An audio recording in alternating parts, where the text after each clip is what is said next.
A doctor hired a lawyer to represent him in a divorce case.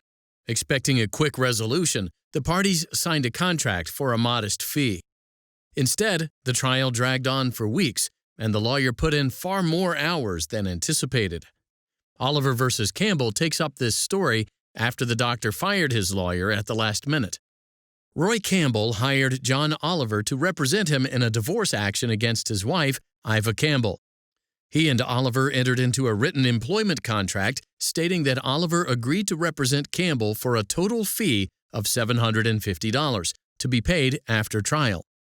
After the 29-day-long trial ended, but before the divorce was final, Campbell decided that he was dissatisfied with Oliver's representation and fired him.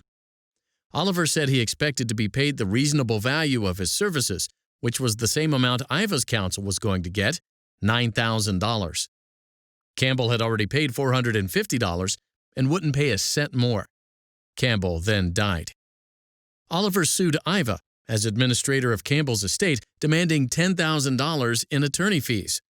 Iva refused to pay, claiming that all of Oliver's work had been done under the contract for $750.